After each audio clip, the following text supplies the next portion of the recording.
মাত্র 100 টাকা খরচ করলে পার স্কোয়ার ফিটে জিপসাম এত সুন্দর সুন্দর ডিজাইন নাকি আপনারা করেন ভাই? জি, 100 টাকা পার স্কয়ার ফিট মাত্র কালার সহ আমরা কইরে থাকি সারা বাংলাদেশে। এই ডিজাইনটা মাত্র 100 টাকা 100 পার টাকা স্কোয়ার per ফিট। square ভাই feet। রুমের ভিতরে কি ডিজাইন? অনেক সুন্দর একটা লোপারের সিলিং করা আছে, ওরে একটু আইসা দেখেন।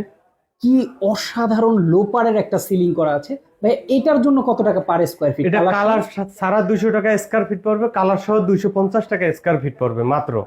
আমরা সারা বাংলাদেশে কাজগুলো করে থাকি। সারা বাংলাদেশে দেখেন কাজের ফিনিশিং দেখবেন, তারপরে কথা বলবেন। অসাধারণ ডিজাইন ভাই। এই যে জানালার মধ্যে যে কাজটা করা, এটা আপনার 6000 টাকা কালার ছাড়া পড়ে, আর কালার সহ 8000 টাকা খরচ হয়। এইরকম পুরো নিখুঁত complete। কাজই কি আপনারা করবেন? জি, আমরা এরকম নিখুঁত অনেক সুন্দর করে কাজগুলো করে থাকি। গ্যারান্টি কি থাকবে? এটা 30 বছর গ্যারান্টি থাকে। 30 বছরের গ্যারান্টি? জি, 30 বছর আগে কোনো সমস্যা হলে এটা রিপ্লে আমরা করে দেবো। আর এটা লাইট আর তার মালিকের দিতে হইব, আর বাকি যত মালামাল সব আমরা দিয়ে থাকি। চমৎকার। যারা ইন্টেরিয়র করাতে চান অবশ্যই স্ক্রিনে দেখানো ফোন নাম্বার যোগাযোগ করলে সারা বাংলাদেশ থেকে এই ধরনের কাজগুলো করতে পারবেন।